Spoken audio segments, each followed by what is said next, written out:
ഇന്നിപ്പോൾ പ്രധാനമന്ത്രി അദ്ദേഹം ചൈനയിൽ നിന്നും ഇന്ത്യയിലേക്ക് എത്തിയിട്ടുണ്ട്. അദ്ദേഹം ഇന്ന് രാഷ്ട്രപതിയുമായി കൂടിക്കാഴ്ച നടത്താൻ പോവുകയാണ്. ചൈനീസ് പ്രസിഡന്റ് ഷീ ജിൻപിങ്ങുമായും അതേപോലെ തന്നെ റഷ്യൻ പ്രസിഡന്റ് വ്ളാദിമിർ പുടിനുമായും ഒക്കെ നടത്തിയ ഉഭയകക്ഷി ചർച്ചയിലെ വിശദാംശങ്ങൾ പ്രധാനമന്ത്രി മോദി രാഷ്ട്രപതി മുർമുവിനെ ധരിപ്പിക്കും. നമുക്ക് കൂടുതൽ കാര്യങ്ങൾ ശരത്ലാലിനോട് ചോദിക്കാം. എന്താണ്, എപ്പോഴാണ് ഈ ചർച്ചകളൊക്കെ നടക്കുന്നത് എന്ന്. ശരത്ത്, ലോകം തന്നെ ഉറ്റുനോക്കിയ ഒരു ചർച്ചയായിരുന്നു കഴിഞ്ഞ ദിവസത്തെ SCOയിൽ നടന്നത്.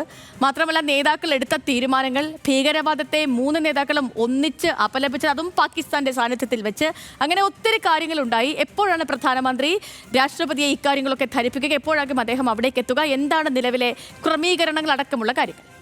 ശരത്ത്.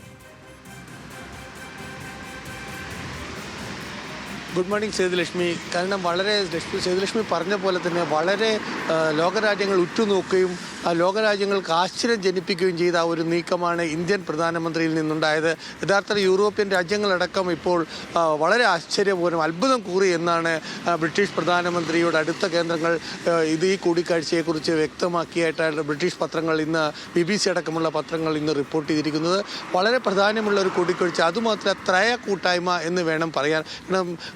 ലോക ജനസംഖ്യയുടെ 50%, ലോകത്തിൻ്റെ ഭാഗത്തിന് 51% ഉൾക്കൊള്ളുന്ന ഒരു മേഖല ഒരുമിച്ച് നിൽക്കുന്നു എന്നതാണ് ഇതിൽ വളരെ റഷ്യയും ചൈനയും ഇന്ത്യയും കൂടി ഒരുമിച്ച് നിൽക്കുകയാണെങ്കിൽ അത് ഏഷ്യയിലെ തന്നെ പ്രധാനപ്പെട്ട ശക്തിയാവുന്നുള്ളൂ, അപ്പുറം ലോകത്തിലെ തന്നെ പ്രധാനപ്പെട്ട ഒരു ശക്തിയായി മാറുമെന്നാണ് ലോകരാജ്യങ്ങളുടെ വിലയിരുത്തൽ. ഏതായാലും ഇക്കാര്യത്തിൽ വളരെ വലിയ ഒരു നീക്കമാണ് ഇന്ത്യൻ പ്രധാനമന്ത്രി. അതുകൊണ്ട് തന്നെയാണ് ഇന്ത്യൻ പ്രധാനമന്ത്രി രാഷ്ട്രപതി ഇക്കാര്യങ്ങൾ വിശദീകരിക്കേണ്ടത്. കാരണം രാഷ്ട്രപതിയെ വിദേശ സന്ദർശനം കഴിഞ്ഞതിൽ മാത്രമല്ല, വിദേശ നയത്തിലുണ്ടാകുന്ന കാതല മാറ്റത്തിൻ്റെ മുന്നോടിയാവുന്ന സന്ദർശനം എന്ന നിലയിൽ രാഷ്ട്രപതിയെ ഔദ്യോഗികമായി വിശദീകരിക്കേണ്ടതുണ്ട്. ഇന്ന് രാവിലെ അദ്ദേഹം രാഷ്ട്രപതിയെ കാണുമെന്നാണ് 9 മണിക്ക് ശേഷം എന്നാണ് നമുക്ക് ഇപ്പോൾ ലഭിക്കുന്ന വിവരം. അതിൽ വ്യക്തത ഏതായാലും വന്നിട്ടില്ല എത്ര മണിക്കാണ് രാഷ്ട്രപതി കാണുക എന്നുള്ളത്. എന്നാൽ രാവിലെ 9-10 മണിക്കിടയ്ക്ക് അദ്ദേഹം രാഷ്ട്രപതിയെ കാണുമെന്നാണ് നമുക്കിപ്പോൾ ലഭിക്കുന്ന വിവരം.